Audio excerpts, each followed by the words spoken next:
welcome to Queen of Perspectives with Nina Michelle. My name is Nina Michelle, and I just want to thank you all for taking time to tune into today's new episode. I want to also thank you all that if it's your first time watching this channel, first time viewing one of my videos, I want to thank you for taking time to watch and tune in.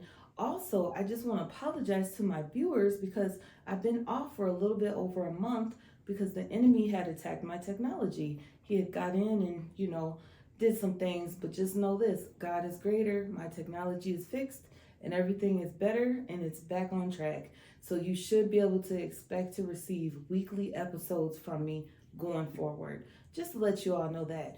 Also, I want to thank all of my viewers. I want to thank you all that have left me comments. I thank you all for the likes, and I definitely thank you all for the subscription. You all have subscribed. I have almost 700 followers or subscribers, and I just want to thank you. I'm so grateful. I am truly, truly thankful and grateful for you all that are rocking with this channel. I just got this channel started, and I'm planning on hitting the ground running now. I've been off for a little bit, but I'm back, and I will be hitting the ground running, like I said. So today's topic, we're going to talk about narcissistic abuse. When I thought about this topic, it was very difficult. It was actually difficult for me to figure out how to talk about this, how to tackle this subject. The reason why is because narcissistic abuse is so big. There's so many different ways that they can abuse you that it just felt overwhelming. It felt like difficult. Like, how do I break this down? So I think the best thing that I'm going to do, the best approach to break down this lengthy topic, so each video is not 2 hours long, is to break it into groups. So today I'm going to talk about verbal/emotional abuse. The next video I can talk about financial abuse. Then we can talk about physical abuse and spiritual abuse. So narcissistic physical abuse, spiritual, and financial abuse. You can look forward to those to be on future videos. Also, before I start, we have to start with today's scripture. So today's scripture is coming to you from Jeremiah 17, 9 through 10. So verses 9 through 10. King James Version, by the way. This verse says, "The heart is deceitful above all things and desperately wicked. Who can know it?" So please go check that scripture out for more insight so you can read that whole chapter and see more of what they're talking about within the scripture. Nothing like the word of God. We all need that to strengthen our hearts. So let's get right into it. Verbal abuse. So I have 10 signs today. I know that might be kind of lengthy, but I have to give it to you. And the reason why I am taking this time to really delve in, and the videos are somewhat lengthy, is because there is somebody out there. The thing about dating someone that's a narcissist is, as I said in a previous video, it can be a man or a woman. You do not have to be a man to be a narcissist. Any gender has equal opportunity. You do not have to be young to be duped by a narcissist. You don't have to be 21. You don't have to be 25. You don't have to be 40. You don't have to be 30. You don't have to be 55. People of all ages actually get taken advantage of and get into relationships that are not serving them. The relationships are only serving that other person. And that's the reason why I'm taking this time out to really delve into these topics, because I want to help someone else.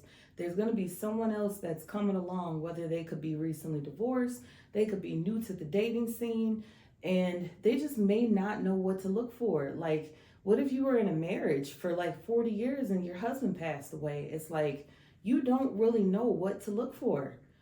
Sometimes you don't. You're like, I'm just used to, dealing with a good person and dealing with people that are honest and loyal. And I mean, we have a lot of bad things on the scene, out on the dating scene right now. And there are a lot of good people too. So there's a lot of good men, and there still is a lot of good women out there. But once again, I'm just sharing some of these tips and signs because I would like to help someone else avoid some of the mistakes that I have made within my past. So let's get into it. The first sign. So the first sign of emotional/verbal abuse is criticism. What I can say is, when I was going through this phase with one of the narcissists that I was dating, I would say that everything was always my fault. Even within the love bombing stage, like even in the first 3 months, it's like he was so critical of me. It's like I just remembered that it felt like I couldn't do anything right. It felt like I could never satisfy him. I could never please him. Like I would try to, do all the things that I thought would make him happy. I always used to cook. I did all the cleaning. I used to, go out of my way to try to buy him things that he liked. Like I was just rolling out the red carpet for him, to be honest, just in all honesty. And I know when you hear it back, it just sounds like, how foolish were you? Like you obviously were very foolish. You weren't using your mind. But I'm just saying, I was going out of my way trying to be the best woman that I could be to this person. But he was so critical of me. It was like he was always putting me down. He was always finding faults. Every single thing I did, it's like he was finding faults. And it's like, I remember like giving my heart fully. So I was giving my heart fully to this person, but he was always complaining, always fussing, and he was extremely argumentative. Like, sometimes watch out for people who say that they don't like to argue, but these are the same people that always find themselves in arguments because they're starting it. They start the drama, but then they tell you, I don't like to argue. Watch out for people like that, because that's basically what was happening here. And one thing that I would say is it's like I said, I just couldn't do enough to please him. I couldn't do enough to satisfy him. And the bad thing was, it's like of all the kind things that I was doing for him, all the love and admiration and affection that I was showing towards him, I was receiving little to no gratitude. That's another sign, is when you receive no gratitude, like the gratitude is very minimal, and it's not reciprocal. So the things that you're doing for them, you don't see them doing all these, things for you, or, if they do, it's very far and few. It's far and few. It's not going to be often. It's not going to be as much as you're doing for them. So that's like another way you can notice. And I would just say that I was extremely selfless, but he was extremely selfish. I was always on the back burner, but I was always putting him on the forefront.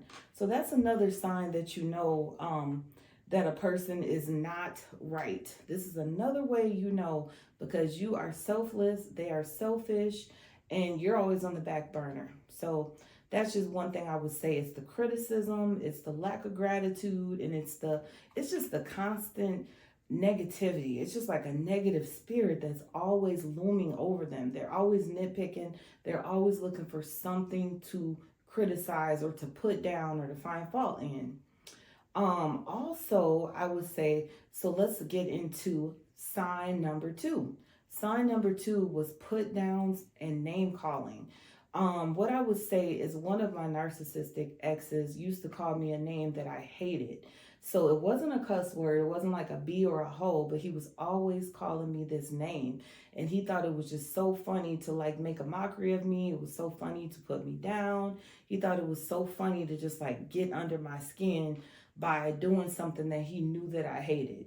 I mean, watch out for those type of things too. If you tell someone something about you and they take that information and try to exploit it against you, even if it's at a later time, it doesn't have to be that day. Like if they take something that hurts you or offends you and then they bring it up at a later time and throw it in your face and like pull it as a jab, they want to jab it at you, that is definitely somebody that does not have your best interest at heart. That's definitely somebody that does not care about you, because people that take information to exploit you, and they want to use it against you, those are people that do not have your best interest at heart.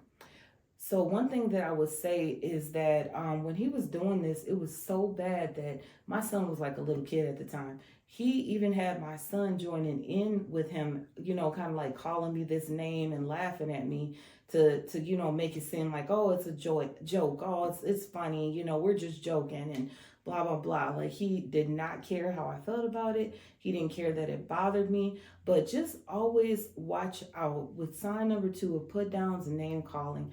The biggest portion that you need to watch out for here is the fact that somebody wants to belittle you. If someone has to belittle you just so they can feel good, or just so, they have something to make a mockery of, or something to talk about, or something to laugh about, that is someone who does not have your best interest at heart. That's someone that, once again, does not care about you. Anytime someone has to belittle you, all the time, or even sometimes, watch out for that. Those are signs. Sign number 3. Let's talk about it. So we have deception and manipulation, compulsive lying. Oh my God. In all honesty, I feel like I have not met a person who is a narcissist or even has narcissistic traits that does not lie, is not a compulsive liar. Like, the truth is just not in them. The bad thing is they lie about everything. They lie about anything, whether it's great or small. It's like, you know that they're lying, but they will not stop. They will not stop and tell the truth. You can see right through them. You can tell them that, okay, you know what, I have all the receipts. You can come to them and show them, I have all the proof that you're not telling the truth. I have all the receipts. And they still want to find another story or another lie to tell on top of a lie to explain that you don't have your facts correct or that you are wrong about them. And that's just one of the worstest things about them. They lie about their career. They lie about their education. They lie about their accomplishments.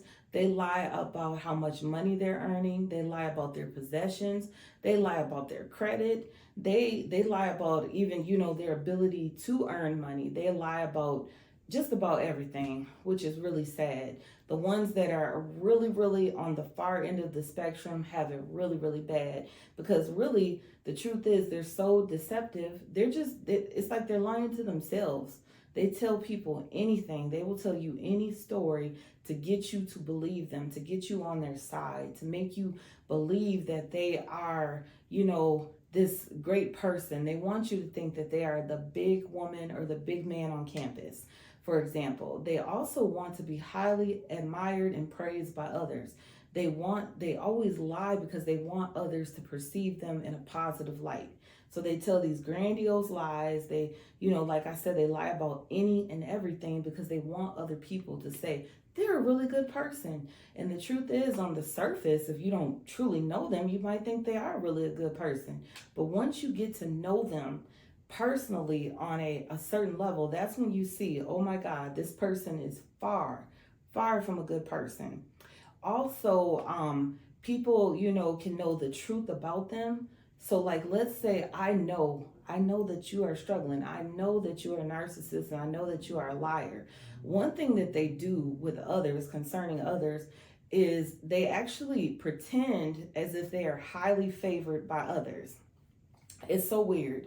To me, it's just like the weirdest thing to pretend like others are favoring you in such a positive light. So like, if you were ever to ask them, what would your friends say about you? What would your family say about you? They're going to tell you all good things. Oh, they would say this. Well, if you ask them, well, what would your ex say about you? Why did you and your ex break up? Oh, we were on different pages, or we didn't see eye to eye, or they would say that person cheated on them, or that person did something bad to them, that made them walk away. It's always going to be the other person's fault if something negative is brought up. If they keep it neutral and say, oh, we just weren't on the same page, or we didn't see eye to eye, they still lie to themselves, and they'll tell you that other people favor them in a positive light, when the truth is other people are not favoring them in a positive light. Other people are like, this person, I really like them, but they just have a hard time keeping it real. They have a hard time being honest. They're not honest with me. They're not honest with others. And so that's why I say, when it comes to this trait of deception and manipulation, it's like one of the ugliest ones, because they're just lying to themselves. They're like pathological liars. Okay, so let's finish talking about how they are deceptive and use manipulation, okay? So like I was saying, they want others to think highly of them, even though they are not truly a good person on the inside. And when you ask them what other people think about them, they always tell you positive things. They always tell you, yeah, everybody loves me. Like they just praise themselves so much that everybody thinks they're so great. Everybody, is crazy about them. So I just wanted to share a story. So, one thing I will say is this is about, a narcissistic ex that I have. And I just want to say that when it comes to deception, it's just really bad. One thing that happened is, I would say, when I met this person, he was actually living with another person at the time. And I actually knew this person because I knew her from the past. She was a very nice person, very beautiful person. I've never had an issue with her. So basically, this narcissistic ex that I had was living with her family. Okay. So what I was told in the beginning here, I was told that this was actually his family. I was told that her family was his family. So I thought that she was his biological cousin. I thought that they were related, and I thought that her parents was his aunt and uncle. That's what I was told, okay, throughout this relationship. So one thing that I will say is what happened is, I would say probably like after about, we'll say anywhere between 3 to 6 months within the relationship, he wind up leaving her parents' home and he wind up relocating and moving into my home. It was kind of like under the auspice of, I just need somewhere to crash for a few weeks, and I'm going to be getting my own place. I'll be on my feet. And, one thing I will tell you is when I do share this story, I was not walking closely with the Lord. So anybody that's listening and is like, oh, she had all these people living with her or whatever, I was not walking closely with Christ. I was not fully following God the way I should have been following him. So let me jump back into the story. So anyways, make a long story short, I didn't want to move this person in at first because I'm like, oh man, when you do allow people to stay, it's really hard to get them out of your home. But, the thing about it is, like I've kind of explained in some of my previous videos with love bombing, if someone is at your house all the time and you're around them every day, and they come to your place every single day, what is the big deal about allowing them to move in? It's not going to feel like a big deal, right? It's going to feel like, well, it's like they live here anyways. If they've been eating here, they sleep here, all those things, it feels like it's no big deal. So that's where I went wrong. But anyways, let's make a long story short. So what happened is, I'm going to say throughout the duration of this relationship, if we can call it that, it was revealed to me that actually this young lady's family was not truly his biological family. So one thing I also want to preface is that I never met the family. I never met this aunt and uncle. I never met her parents. I was never introduced as like the new girlfriend or, the person that he's seeing right now or that he's really into or, excited about. I never was introduced, and I just kept thinking, wow, what is going on? I wonder, like, why am I not being introduced? Why am I not meeting your aunt and uncle, And I just said, well, since he's moving like that, I'll take my time. I'm not going to rush. I'm not even going to fuss about it. I didn't even pursue it. I said, well, I won't be introducing him to my mom either, until I had to.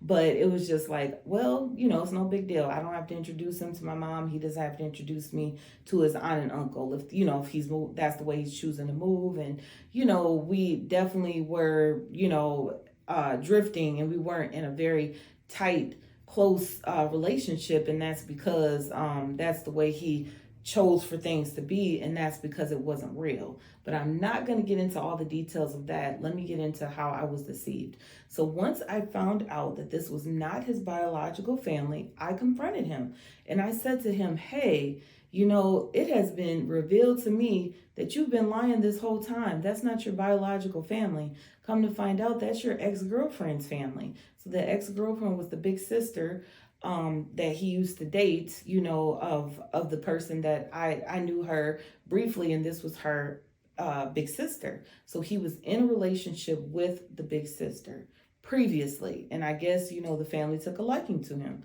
so they allowed him to stay.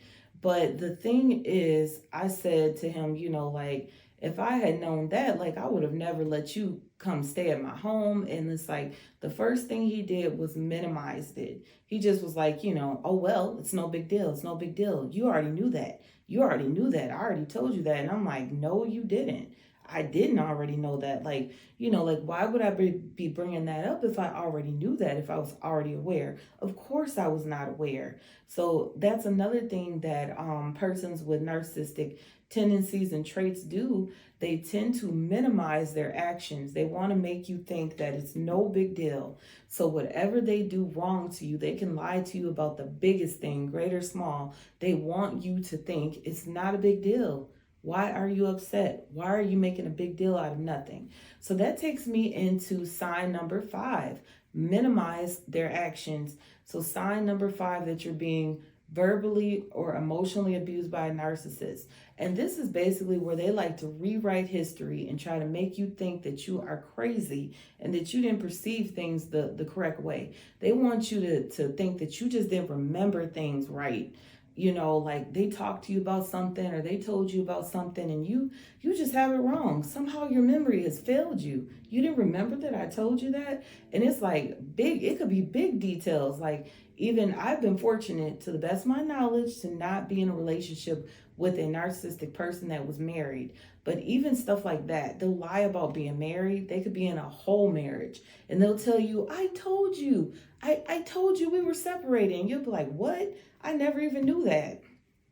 So, like I said, it's anything. And the thing about it is they try to make you feel like their actions and their offenses against you are not that big of a deal. They gaslight you to make you think that you are crazy. And another thing that they do, which is, really messed up, is you feel like you're constantly on the defense. You constantly have to defend yourself at all times. You're always defending yourself. You're defending yourself in an argument. You're defending yourself against their actions. You're defending yourself against their family. You're defending yourself against your family. You are always defending yourself. This is another sign that you're in the wrong relationship. You're in something bad because you always have to find the need to defend yourself. Also, you're always trying to explain yourself and convince them that they are not thinking correctly about you. So, when they're putting you down, they're belittling you, they're telling you that you're crazy and you just aren't thinking about things the right way and you've got everything wrong. Basically, they're trying to convince you that it's you. It's you. It's not them. You're the one who's just thinking wrong about things. So let's go on to sign number 6. Sign number 6 is bullying/coercion. So with this one, I'm going to start off just by reading the dictionary definition for coercion. The definition of coercion is the action of making somebody do something that they do not want to do, using force or threatening to use force. So one thing that I will say about this particular trait that can be very, very, very confusing is, when you think about coercion, it's like, okay, this person is forcing me to do this. They're holding me at gunpoint, or they're saying they're going to harm me. They're going to harm my family. They intend to do some kind of bodily harm or emotional harm to me if I don't comply, right? But when it comes to a narcissist, how it works with them is a little bit different. It does not have to be the physical threat. That does not have to present itself. Basically, typically what I would say is what this looks like is they're always asking for grandiose favors. They're always asking you to do something for them that you don't feel comfortable with inside.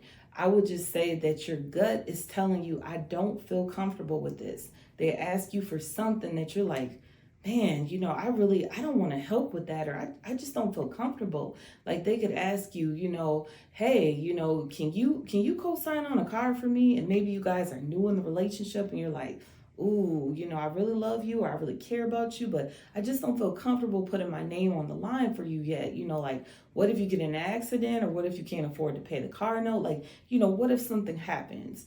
Even the moving in, and I'm going to get into a distinct example in a minute, but also, they really like to do things like tell you, well, if you really loved me and you had my back, you will want to see me win, you will want to help me. So it's like little things like that make, I'm going to say, empathetic persons feel sorry and feel like, okay, I gotta help them.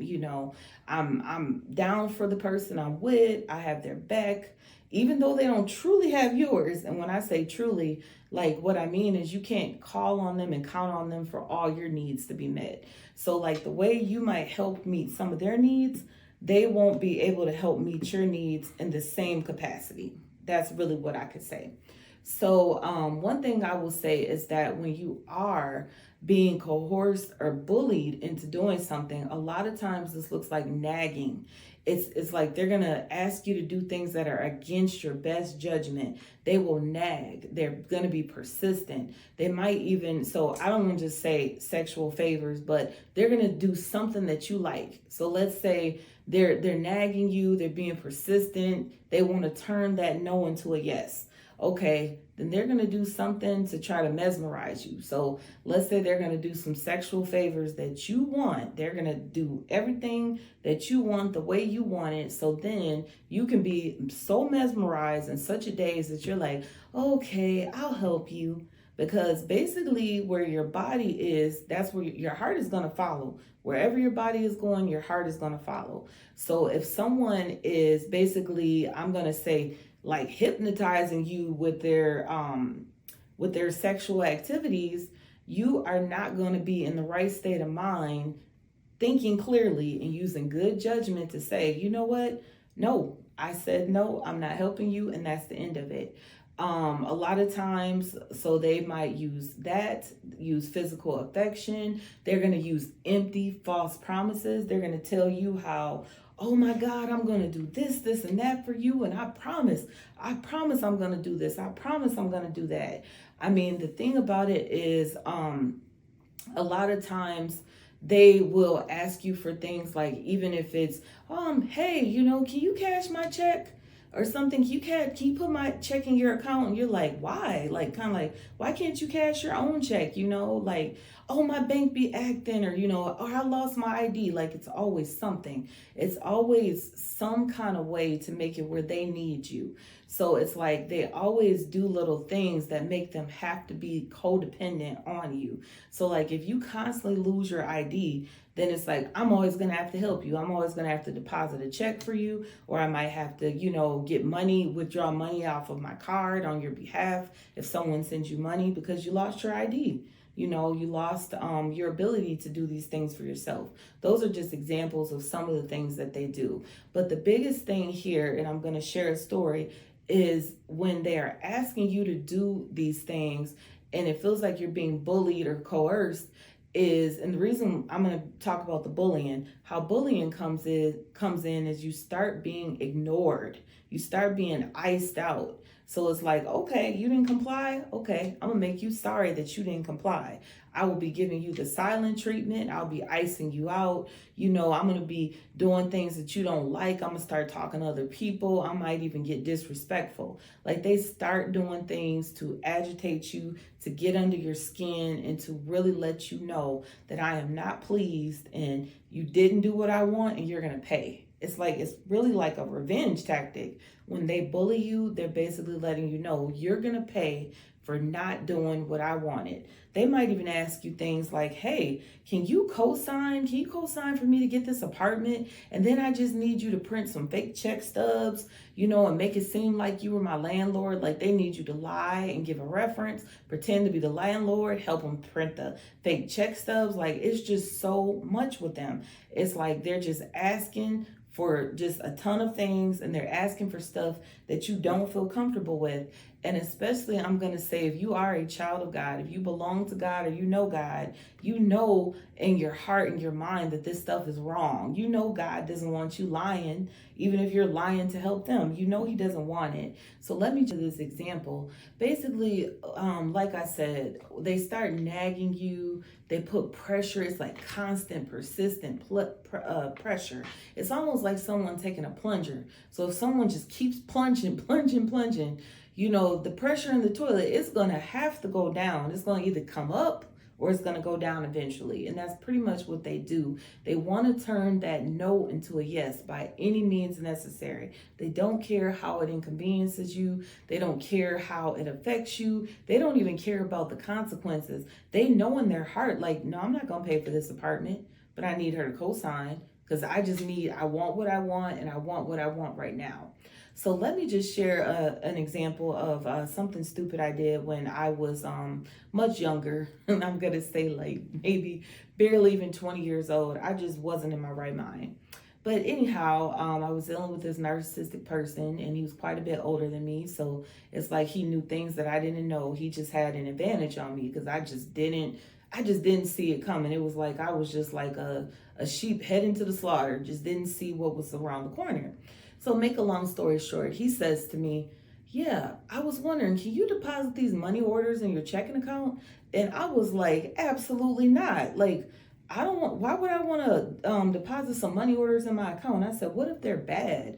I was like, then my whole account's going to be messed up. I'm going to have to pay the money back. He knew that I was a really poor college student at the time, and he didn't have any resources himself, so he really couldn't help me. But anyways, I'm just telling him how there's no way on earth, like, I'm not depositing those money orders. And I was like, how do I even know that these money orders are good? So, one thing that I will say is back to, with the bullying and coercion, a lot of times, you will say out loud, you will give all the reasons why you're not going to do something, because it's against your best judgment. Your gut is telling you don't do it. Do not do this. But what happens is you're not following I'm going to say that still small voice inside that's saying don't do it. What happens is, yeah, you give all the reasons, you justify, you even say it out loud. But once again, you find yourself doing that same thing that you said, I would not do. I will not do this. And next thing you know, that's you're doing it. So against my best judgment, what did I do? I deposited those money orders into my checking account like a dummy.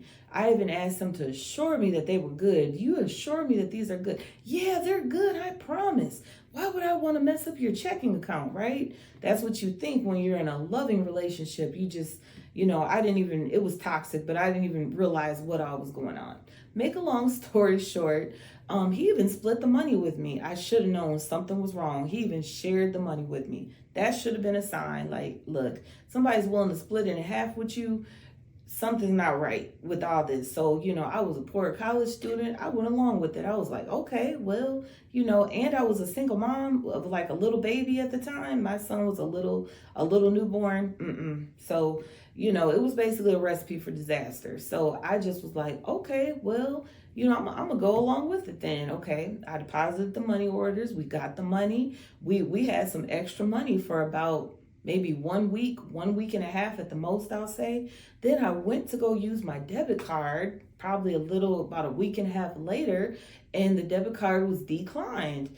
And I'm like, oh my God, why is my debit card declined? Like, I know I have some money in the bank, and I called the bank, and lo and behold, they're like, yeah, we froze your checking account because you deposited all these bad money orders into your checking account. And until that is caught up, brought the balance to zero, you have no checking privileges here. So me, I'm like, I'm a single mom. I'm already broke. I felt busted. I felt disgusted. And it's like, here I am in a situation where now my checking account's all messed up. My money's all messed up. I can't remember if I had a car or not at the time. If I did, just know I had no gas money. Just know, no gas money, no money at all, because I let everything get goofed up. So then it's like when it was time to pay back all that money, he didn't have any money. He didn't have anything on that debt. He didn't have anything to give me to help me resolve this issue that I got into. Then he finally revealed a portion of the truth and just said that someone from the gas station, like he had some kind of connection with someone at the gas station who just happened to print these money orders and told him, yeah, just go deposit them. But let me just say this to you all. Anybody that really loves and cares about you would never, and I do mean would never, in a million years, ask to deposit bogus money orders into the girlfriend's checking account. I mean, I don't care if it was your boyfriend. Nobody that loves someone would do that and cause them to be messed up. Think about it. Just think about these things real carefully and think it through. Let's go into number 6. Number 6 is triangulation. So this is where they always, typically, they like to bring someone else into the picture. And this is just a way to increase your emotional vulnerability. So one thing that I will say is with this tactic, this is another form of abuse. This helps them to remain in control. For example, when I say bring someone else into the picture, it could be a close friend. It could be an ex-girlfriend. It could be someone that they were dating. It's always going to be somebody. They bring someone in very close and they want you to become jealous of this person. That's what this is about. They want to create insecurities and hostility and jealousy inside of your heart. So what happens is you put them on the pedestal and then you start fighting this person. So even if you don't physically fight this person, you're literally fighting them because you're like, I wish. So for example, I'm just gonna give an example. They'll bring, like, they can bring what they call a best friend. They can say, oh, this is my best friend. And it happens to be a girl. They'll be talking to her late at night. They'll be talking to her all times of the night. They might spend way much more time with her than they've ever spent with you. They might even do the things with her that you wish that they were doing with you. So they're not doing these things with you, but they're doing it all with her. So those type of things are like hard blows because it's like, man, why is this other person getting all their time? So then what happens is, and then they also will start comparing you to other people. So then what happens is you start going against that person. You start attacking that person. It could be their baby mama. It could be their ex. They know how to triangulate drama, period. They know how to bring all the parties to the table to create drama. But one thing that they do is they keep the parties separate. They love to keep each person isolated from one another. And the whole purpose of this is so the left hand doesn't know what the right hand is doing. So like, as long as, I'm just only speaking from the standpoint of dealing with the man. So as long as you are taking time to fight that baby's mama and you're upset. So as long as you're using all your time to be upset and fighting the baby's mama, guess what? You don't have time to worry about what they're doing. You don't have time to fight them. You don't have time to check them on the things that they're doing wrong. And that's why a lot of times, oftentimes, they love to bring triangulation into the picture very quickly. So like, let's say you just start dating this person, y'all been together for like a month or two, and you feel like you're just head over heels, you're falling for this person, you really care about them, and you're starting to really invest. You're really starting to put your heart, your emotions, your finances, you're putting everything into this, right?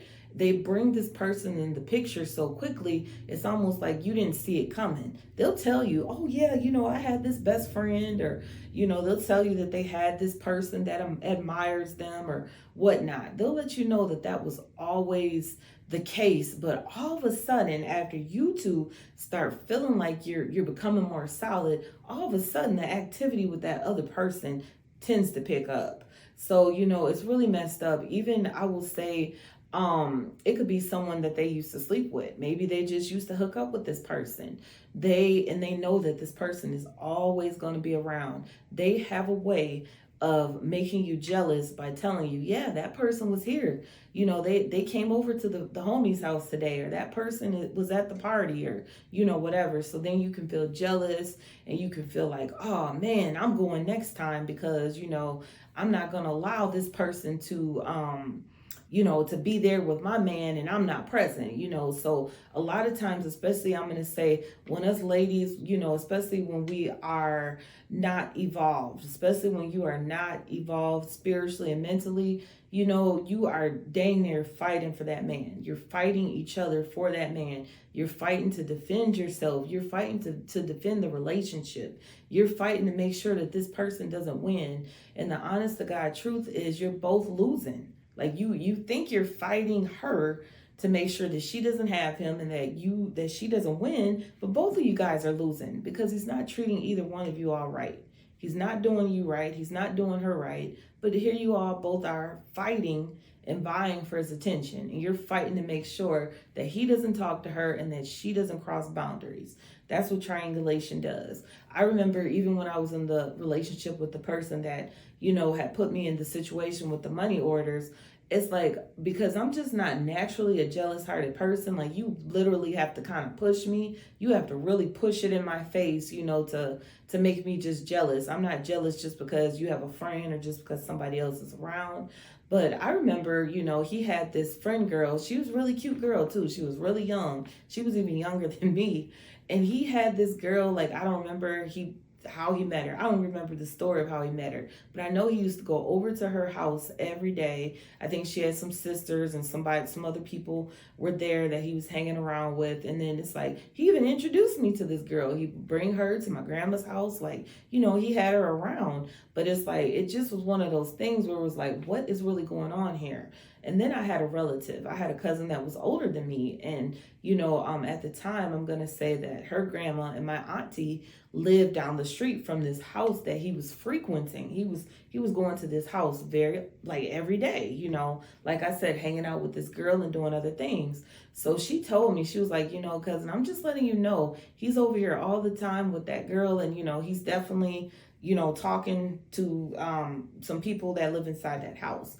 And it's like, I just didn't pay it no attention. I just kind of minimized it. Like it was no big deal to me because we were always together for the most part. So when I was working and being productive, he was hanging out with her and with others. But it's like, I still kept the relationship going. I just still kept things going, of course, against my best judgment. But like I said, basically, when they do this, they always want to have an ex or someone close to them lurking around. Like the thing with narcissists is they tend to not get rid of people in the first place. They don't dissociate themselves from their past. So like if you don't dissociate yourself from your past, you're always gonna have somebody lurking around that's not in your present or your future. You're always going to bring the past right with you. You want to bring ex-girlfriends, you want to bring the hookups, you want to bring the one night stands, and like Diddy said, the freak offs. You want to bring all that into your new relationship because you just know it's sabotage and you're going to tear things down. So with triangulation, I know there's a lot more that I can say, but I don't want to make this video way too lengthy. And it's really frustrating because, like I said, they put you at odds with other people. And then they never want you guys to get together. They never want you all to become a united front. Because when you do that, you're able to bust out their lies, bust out their story, bust out their motives, and let them know that, look, the jig is up. We figured you out. We know who you are and we know what you're about and what you're doing. I'm going to go into sign number 7. Sign number 7 of narcissistic, emotional, and verbal abuse. Before we get into that sign, I just want to say, if you are still watching, first of all, I want to thank you for checking out this channel and for watching my content. I also want to encourage you to take a second to like the video, if you can be so kind. Please take a second to like this video, because when you like this video, it helps put in the algorithm so other people that need to see this content will have access to see it. They're more likely to see it. I also want to ask you, if you haven't already, to take some time to subscribe to this channel. Once again, I thank all of you that have taken time to subscribe. I thank you all that have supported me so far. And I also thank you all that have been sharing my videos, whether it was on Facebook, YouTube, whatever. I just want to say thank you. Gratitude goes a long way, and I'm very, very, very, very grateful. So let's get into number 7. Number 7 is they put the needs of others before you. So with this one, this can get very, very complicated as well, because, anybody that has dealt with a narcissistic person knows that they're not a giver.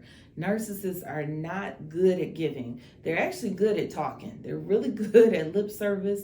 They're good at talking about it. They'll even tell you what kind of gifts they would give you. They'll tell you, yeah, I was actually going to buy you those shoes. I was going to get you those Jordans that you always wanted, but, I didn't get them. Or I wasn't sure if that was the right size. Like they'll tell you about all these great things they were going to do for you, but never do it. So, definitely watch out for a person that just only gives lip service. They always want to tell you how they were going to do something for you, but somehow they managed to not be able to do it. They managed to not execute doing anything kind for you. So back to putting the needs of others before you. This can be their friends and family. This can be anybody close to them. So it could be a best friend. It could be, it could be anyone. And I'm not talking about their children. I'm just really talking about people that really shouldn't come before you. And even if you have children with them, people that shouldn't come before the needs of you or your children. So basically, like I said, they will always be putting you on the back burner. They will be negligent when it comes to spending time with you. They will be negligent when it comes to making plans with you. They will be negligent to doing anything that you really want them to do. So, for example, when I say put the needs of others, like let's say you're like, you could have talked about it in the morning. Like, let's say in the morning before you went to work or whatever the deal was, you say, yeah, tonight, let's just have a family night. Let's have a family game night tonight. Like, I'm going to cook. We're going to have popcorn. We're going to watch movies. We're going to play a few rounds of a game or whatever. And let's say, the kids are all on board and they're like, yeah, that sounds so fun. Like, they're looking forward to it. Your children looking forward to it. The narcissist says, sure, yeah, that sounds like a good idea. I'll do it. So they agree. They agree to oblige. Then when it's time to have family fun and family game night, absolutely not. They are not going to be able to participate. They are actually going to let you down. This is when a friend or a relative is going to call with a favor. This person needs their help. This person needs something from them. This person needs them to pick them up. They need a ride or they need to go to the store. They need something that is going to definitely take precedence and come before the needs of you and your family. Yep, they promised you. They promised the kids. You guys are going to spend some time together and have family fun night. But unfortunately, that's going to all be put on the back burner. So what they'll do is tell you to go ahead. Yeah, go ahead and start. Go ahead and start the family fun night without me. And then they'll tell you something like, oh, I'll just be back in about 1 hour. I'll be back in 30 minutes. I'll be back. I'll have time to spend with you and the kids. It's like the problem with this is it's like you can never have their undivided attention. If you are vying for and craving their undivided attention, you just can't get it because they make sure that other people come before you. If it's their friends, it might be running the streets. I mean, it might be just, doing whatever the friends want them to do. And, I have another example of that. So I would say this is, way before COVID, but I'm going to say, me living in Minnesota, which can be have really cold, harsh winters. Like, it was snowing so hard that day.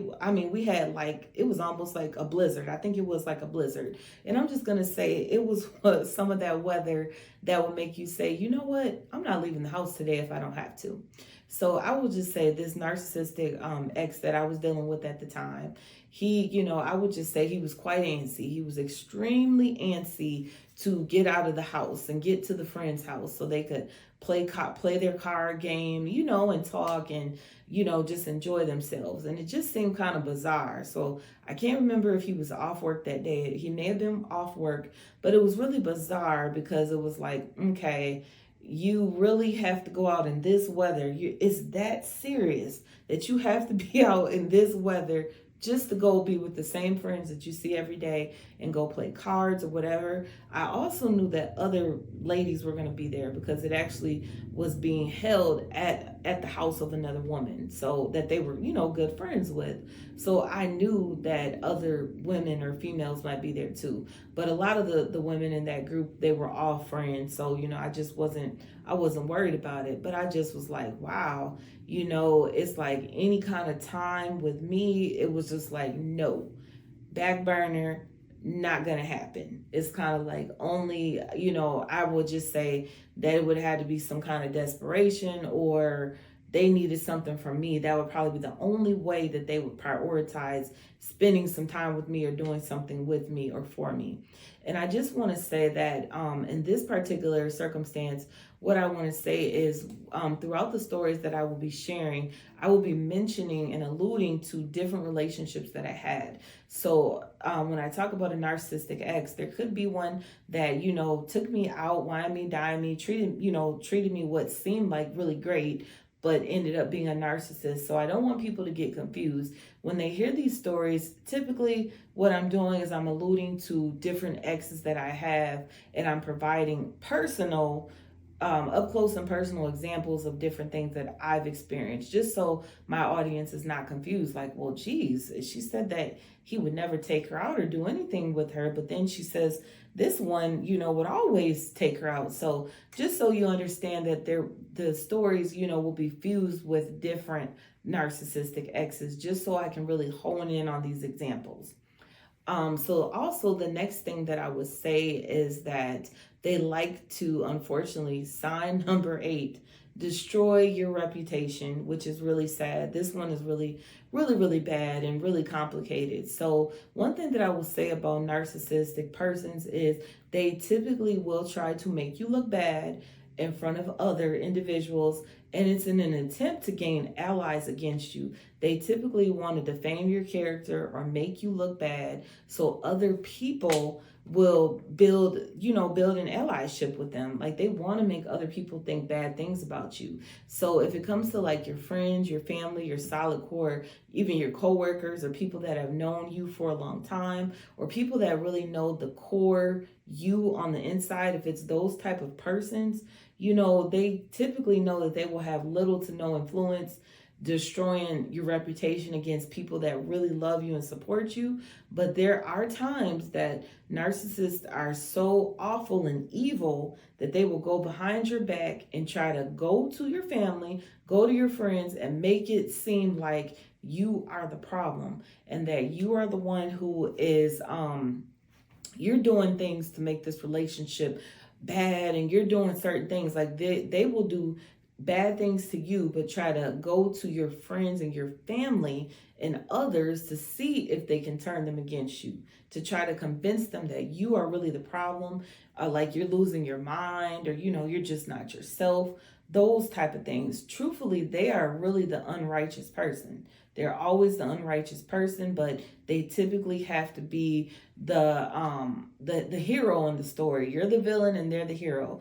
Like, I remember one of my narcissistic exes telling my mom, she just won't listen. She just won't listen. I've been trying to get her to listen to me, and my mom is looking like, are you crazy? You're saying that my daughter just won't listen to you when you have, you haven't shown her anything. You basically have nothing to offer. You're not working, you're not financially stable, you're not doing anything with your life progressive. Like, this person was just really, I'm gonna be honest, this person was really down in the dumps, and they had like basically bum behavior, but they were saying that I wouldn't listen to them. They were trying to make me and mold me and shape me and make me obedient to listen to them, but I'm listening to someone who's going nowhere and someone who has nothing to offer. So, I mean, just be careful with all that. Like I said all this to say is, like, when they try to destroy your reputation, it could be a coworker, anyone, whether it's your job, be real careful with that as well. Like, if they know where you work and they're always coming up to your job or always calling up there, even your neighbors, you have to be very careful, because one thing about them is, and we'll definitely talk about this in another video, but when they no longer have access to your life, they find other ways to gain access to your life. So they always want to have somebody watching you, whether it's through social media, whether it's in your neighborhood, whether it's at work. That's just one of their things. But like I said, when it comes to destroying your reputation, be very careful. So this is for men and women. Be very careful of who is around you. Be careful of who is within your circle. If you have any Judases in your circle, any secret hidden enemies, this narcissistic person will be able to penetrate with little to no effort. they will be able to try to talk to this friend, and this person will be going. They will be going full force. They will be, trying to, they will definitely be trying to hit on them. They'll be trying to turn them against you. They'll try to help them to spread lies and conspiracies about you. And unfortunately, it will prevail. Now, I won't say that it's gonna work, forever, but it will prevail at the time because of the person that you have in your circle that's not right. So be very careful why choosing your circle, because when a narcissistic person is trying to tear you down, they will do it to no lengths. They don't care who your friends are, your family. Like if you have a cousin that's extremely jealous of you, or this cousin doesn't really care about you, doesn't have your best interests at heart, they'll go to your cousin. They'll go to that cousin that they know can't stand you, or hate you for no reason because they're envious.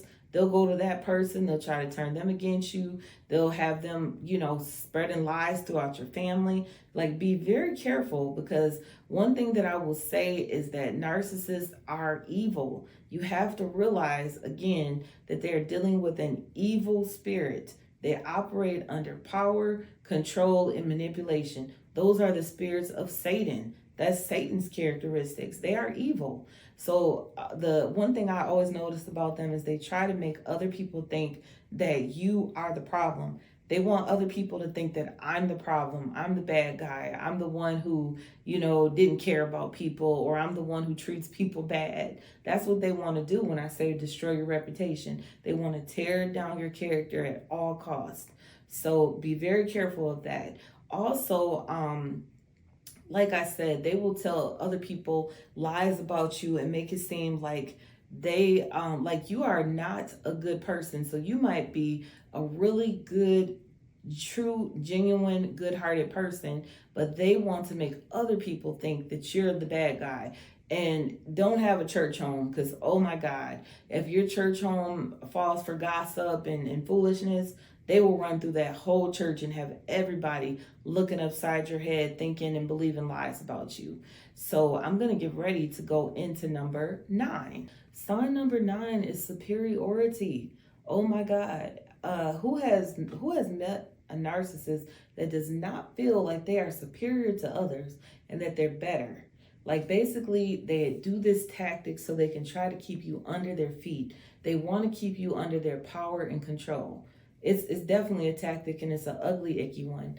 One thing that I will say is I had a ex-narcissist person, a narcissistic ex, that always just used to brag. So he was like really stuck in the past. He was always stuck on his past accomplishments, his past achievements, but not really that much in the future, or the present accomplishments, or even futuristic type of things.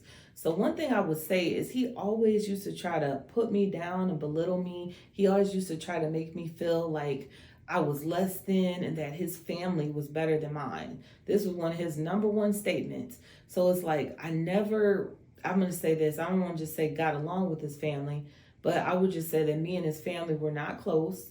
And it feels like it was very intentional.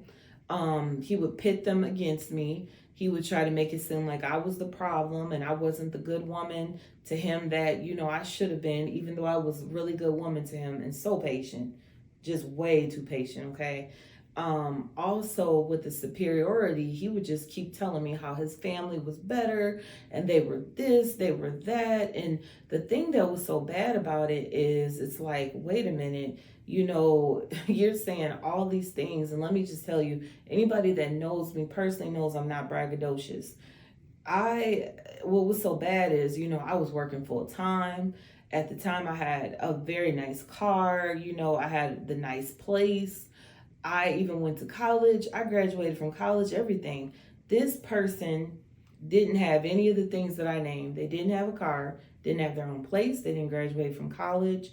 And those are just external accomplishments. But what I'm trying to say is they didn't really have any external accomplishments or achievements, but they kept saying how they were so much better than me and that their family was better than mine. Their family didn't have, the dysfunction that my family had and all these things. And I'm like, wow, I'm just thinking, this is really weird that, that they're saying all these things when it's kind of like you have nothing to show. And I do mean nothing, so I'm not putting anybody down because they don't have a college degree or they don't have this or that. But it's like, how are you on a pedestal and how are you better than someone when your accomplishments are little to minimal? And that's definitely a trait of when you're being abused by a narcissist.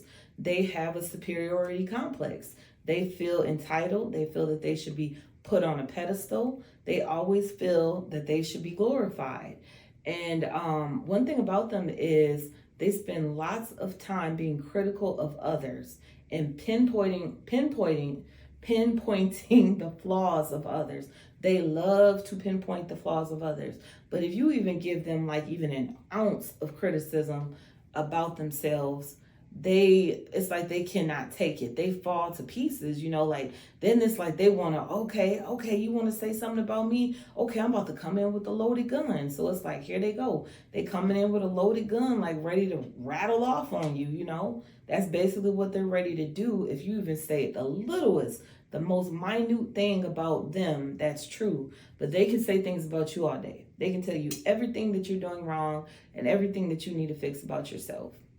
Also, they lack empathy. So as we already are aware, it's very hard for them to put themselves in the shoes of someone else because they lack empathy. So let's get into sign number 10. Sign number 10 is emotional neglect. And this is basically where they do not validate your feelings. They could care less when something bothers you, and they just could care less how you are truly feeling. That lack of empathy, no empathy, not being able to see things from the lens of another person, not being able to see another person's needs or how they might feel or the pain that they're experiencing or even how they hurt others, that's what makes them feel like I could care less about you. And one thing that I do want to talk about during this, not just during this stage, but when you are being emotionally neglected, one thing that I want to say that narcissists do is they basically, I hate to say it, but they steal your power from you and they steal your voice. That's one of the number one ways that they steal your power. Because when they steal your voice, basically what they do is they make you so compliant that you are less likely to fuss. So when they steal your voice, it's like, okay, let's say you were someone that was, very outspoken, very outgoing, not a really scary person, not very shy, and not scared to tell a person how you felt, how you feel about something. When you are in a serious relationship or dating this narcissist, what happens is let's say you're asking questions. Let's say you're somebody, you call yourself a private investigator. You're like, I'm going to ask the questions. I'm going to get to the bottom of this. So when you're dealing with a narcissist who doesn't want to answer questions, for example, basically what's going to happen is every time you try to bring up something, either they're going to change the subject, they're going to get an attitude, they're going to get all, cold as ice on you, they're going to start icing you out, or they're going to tell lies when you do ask some questions. So it's like basically, they have some tactics to avoid and evade things, or they can start an argument. So if you know that, okay, it's like, let's say they're doing something that you're so tired of. You're like, oh my God, will you please stop doing this? I'm tired of you doing this at my house. Let's say you want to confront them about something they're doing. As soon as you go to confront them, even if it's nice in a nice tone, a nice, calm, peaceful tone, it doesn't matter how you say it. The fact that you're saying something to them is basically reason for World War World War III. I'm sorry. They're going to be ready to go to war with you. So it's going to cause them to, typically be enraged and anger. They're going to get real angry, probably going to get hostile with you. They're going to start yelling, cussing, fussing, arguing, doing all the above. So what happens is, like I said, when your voice gets stolen, once you get conditioned to this abuse, you get conditioned to the fact that they're going to argue, they're going to start trouble, they're going to yell at me, they're going to make me feel real uncomfortable, they're going to make me feel like the bad guy. And then it's like, now the kids have to sit here and witness all this arguing and all this disruption and lack of peace in the home. Now the kids got to know we're into it. Everybody's got to know that we're at odds. So if I say something to them, or if I, even insinuate that there's a problem or that I don't like something or I'm tired of it, this is all the things that I'm going to have to deal with. So I'm going to have to pay because I told you there's something that I don't like that you're doing. So if you can hear how that goes, basically that's how they steal your voice. Basically, your voice gets taken, so you stop speaking up for yourself. You stop telling them, I don't like this, I don't like that. You stop telling them, I like for you to do this, or I like for you to do that. You don't say anything because you're so busy trying to keep the peace. So that's really what I would say when they steal your voice. Also, when they steal your voice, they're already tearing down your self-esteem with the criticism, the arguing, the put downs. All those things are affecting you emotionally, and they're affecting your self-esteem. So it's like when they're putting you down, you start shrinking. It's like you just shrink into a shell. You start turning into a shell of yourself. And I remember dealing with this firsthand. I remember not feeling like I was myself. I remember feeling like I had lost myself. I remember, like, at the time, I was like a mental health case manager at the time, and I remember that I had several clients that would check themselves into the psych ward, and I remember specifically being so depressed. Like, I was just so depressed, so anxious. I was just so emotionally messed up. I just was in a really dark place because of all that I was going through in this toxic relationship. I remember being so depressed that I even wanted to check myself into the psych ward with my clients. I would go visit my clients there, and I just kept thinking, oh my God, I'm getting ready to go crazy. I'm about to have to join them in here, Like, you start feeling like you're going to lose your sanity, and that's because your peace is gone. When your peace is gone, your sanity is only a few steps away. So I just want to, kind of share that with someone that, feels like they have lost their voice. They've lost their ability to advocate for themselves. And that's pretty much what the narcissistic person is doing with this emotional neglect. You have lost your advocacy. You've lost your ability to take a stand. You lost your ability to do things, to do the things that you want to do and not do what they want to do. Also, I would say for those of you that have like hopes and dreams and aspirations, and there's things that you're very talented, you're very creative, there's things that you always wanted to do. When you're dealing with this narcissistic person, everything that you ever wanted, dreamed of, and desired, it typically gets put on the back burner, which is really sad. It's not that you don't have the passion and the desire in your heart and your mind. It's there. It's just the ability to execute it becomes basically pointless. It becomes non-existent because your main focus and priorities are on meeting the needs of this person. You're trying to make sure that this person is happy, this person is not fussing, this person is experiencing whatever form of peace they feel like they're experiencing. So while you're busy attending to their needs and sometimes even raising children and other things, you have to put yourself on the back burner. So this is also a part of that emotional neglect that I'm talking about. You shrink into a shell while they become big, they become dominant, they're the dominant force in your life. This is the person that you're serving. This is the person that you're going out of your way for, and you're doing everything that you can possibly do to make them happy and, let them know that they are first in your life while you take a back seat, and it could be you, your children, anybody connected to you. Your needs, wants, and desires are always going to be last. Also, I would say that when you're being emotionally neglected by the narcissist, this can be one of the loneliest times of your life.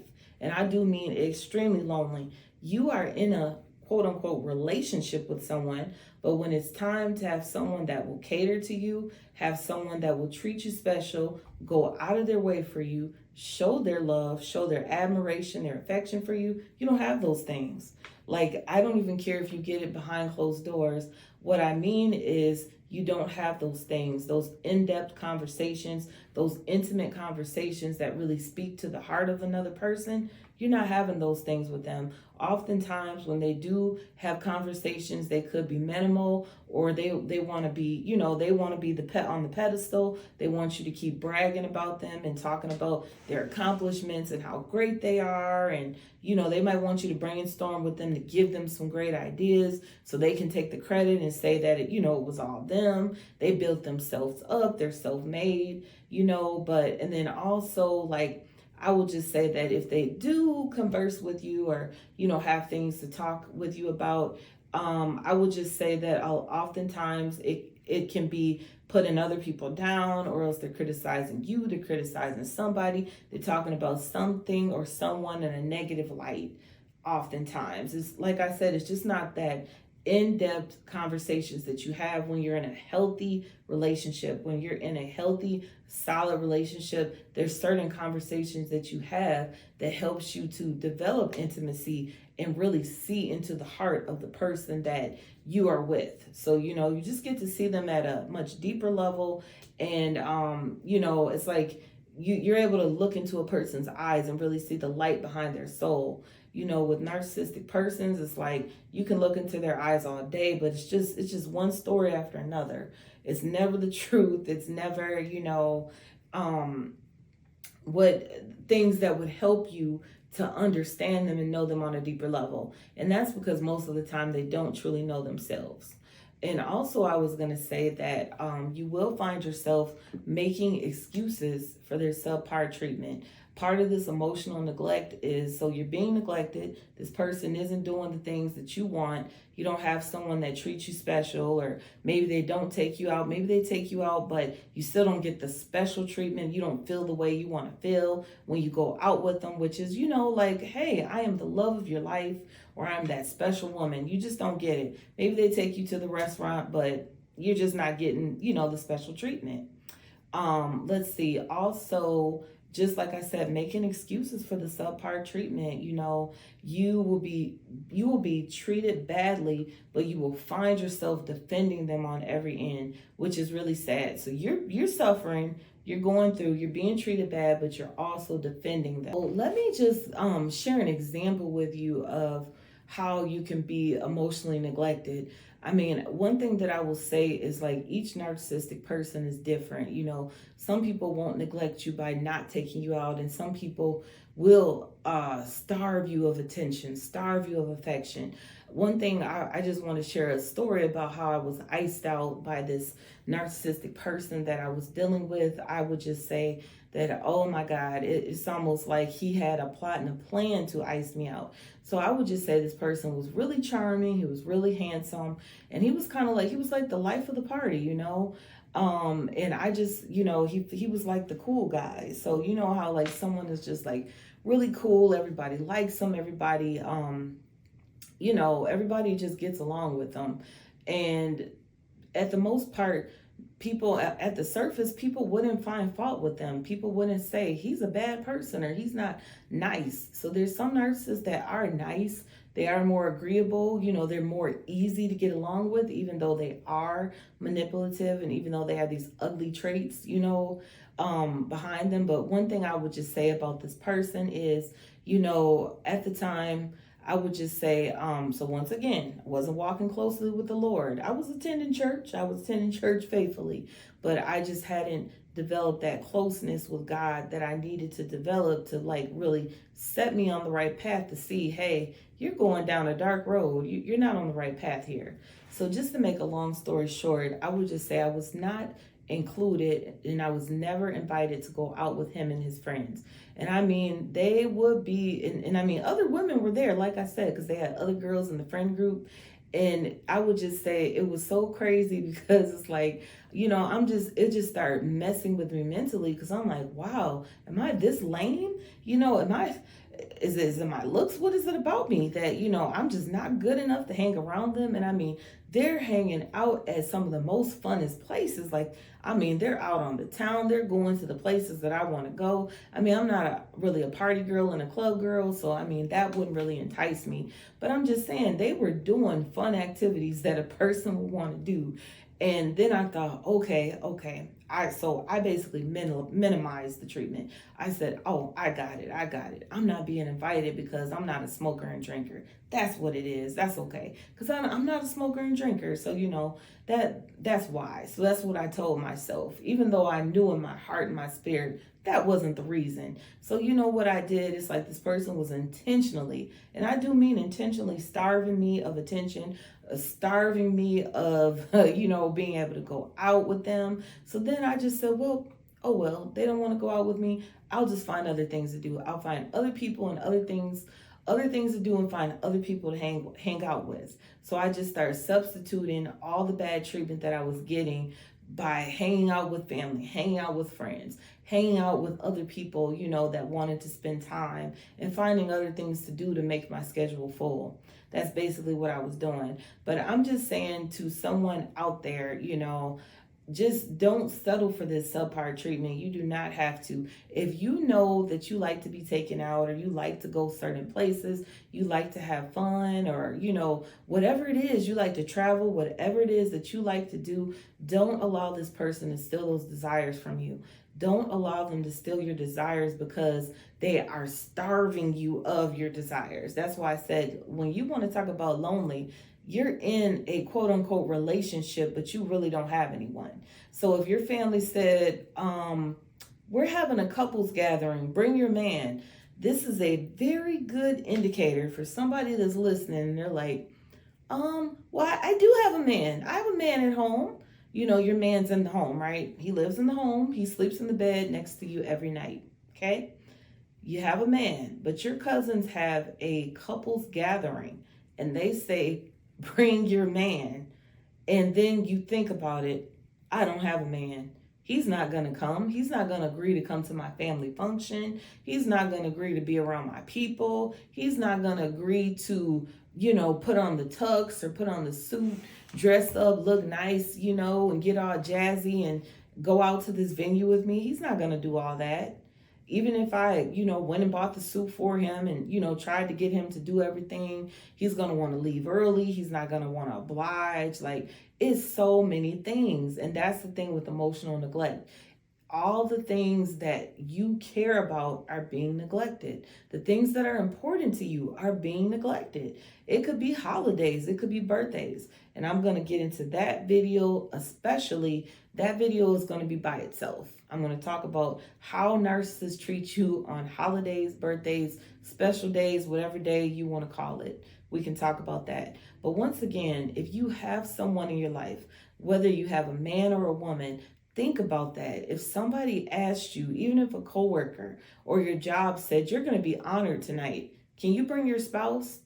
And you're saying that you have this person in your life, and they're only at the house, and they're not somebody that you really will feel comfortable taking in public, or they're not someone that will be supportive to you. Like, they would show up, but they don't necessarily know how to act, or let's say they're not going to be friendly. They're going to be, like a recluse. They're going to be like a recluse with everybody. People are going to be thinking, wow, I feel sorry for her. This person really doesn't act like they're crazy about her. Think about it. It's those type of things. Those are all forms of being emotionally abused and neglected, because they're playing with your feelings. They don't care how you feel. They're not validating your feelings. All of their love and their affection is conditional. It's all based on conditions. It's like, if you're doing the things that they want, or you're doing a favor or something that they asked, you may receive that temporary, superficial love and affection that you were craving. And, when you guys do go out, you feel so special. Like, a lot of times you feel like, oh my God, we look so good together. We're a power couple, especially if they're like really attractive. So if they're really attractive, you're really attractive, you feel so special, and you feel like the world perceives a certain thing when they see you with this person. So it's like it validates your ego. It makes you feel good about yourself inside when the world sees you with this person. But deep down inside and behind closed doors, you're being treated horribly. You're being treated subpar. Okay. You're just being, basically your feelings are being trampled on. You could tell them that you don't like something. You could tell them that you don't want them to do something, or whatever it is. And it's like, they just totally go against those things. They disregard your feelings. They disregard your heart. You could tell them, hey, okay, like, let's say they get into it with your family, and I'm just about ready to wrap up. They might get into it with your relatives, and you're just begging them. Can you please just apologize to my mom? Can you please apologize to my cousin or my sister? And it's like, this person is being so stubborn. They won't apologize. And even if they do apologize, it's fake. And your relative sees right through it. They know that this person isn't right. They're not right for you. And that apology is not going to merit change behavior. That's what's most important. For anybody that has listened to this video today and you know that you are stuck, you're in this situation with a narcissistic person, and you know that they are not treating you good. You know that your family, your friends, people have noticed, people, have complained, people have, what's that word? I don't want to say went on strike against you, but people are basically protesting against your relationship. If that is you, stop trying to convince this narcissistic person to apologize to your family. It's not going to settle the debt. It's not going to fix things. It's not going to make the family accept them. And especially when the family sees that this person doesn't have your best interest at heart. So I just want to thank you all. There is so much more to cover. In all honesty, there is so much more to cover. I probably could have went on for more and more. I just don't want to make this video too lengthy. But the last part that I do want to say with emotional abuse is the jealousy. Narcissists can be extremely jealous. They are very envious, jealous people that do not have your best interest at heart. And as I said in one of my earlier videos, they are your opponent. This is not your partner. This is truly your opponent. And I just want to share that I was with a narcissistic ex that he was so jealous. And I mean, I was a faithful woman, okay? I'm talking about I wasn't even looking at another guy. And, I had kind of let myself get torn down where I didn't want anybody to look at me either. Like, I still wanted to dress nice, but I was not myself. I was definitely not my best self, and I'm still working towards getting to be my best self. But at this time, my self-esteem was really torn down. And what I would say is this person was so jealous and so suspecting of me, who was not cheating, not talking to nobody else, not doing anything to even give him that suspicion, that when I would go visit my cousin, she had just had a new baby, at the time. And I would go visit my cousin and my little god baby at the time. And this person was so jealous, they would take the bus down to my cousin's house just to basically be in the parking lot. They weren't coming in, they weren't welcome, they weren't knocking on the door, but they're just coming down there to see if my car was really there. Or was I, sneaking off with some man? Or was I lying about my whereabouts? That type of stuff. Those are all emotional games, and it's all emotional neglect. So once again, I want to thank you all for taking time to listen to this long video, to tune in and to hear about these signs that you are being emotionally or verbally abused by the narcissist.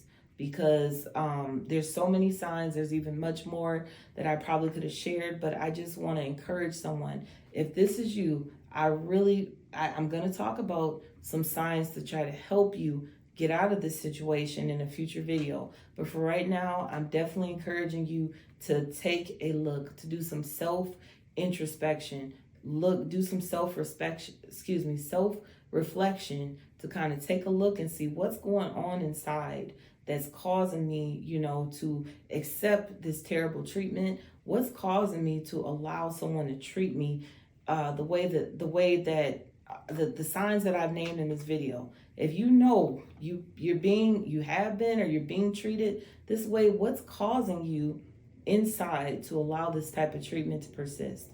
I also want to encourage you, if you don't know Jesus Christ, to get to know Jesus Christ. He's my Lord and Savior, and he can be yours too if he isn't. So I definitely want to encourage someone to seek the Lord, to find a great church home, to find a great leader that you want to follow, and to go visit church. Go visit church, get yourself connected, get back connected to God if you are not connected to God.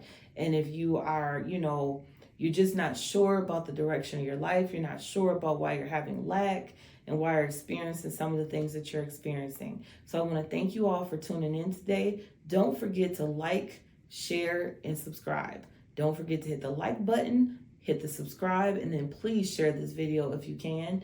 And I will be back with the next video to talk about spiritual abuse and financial abuse with the narcissist. Thank you, and please stay tuned for the next video.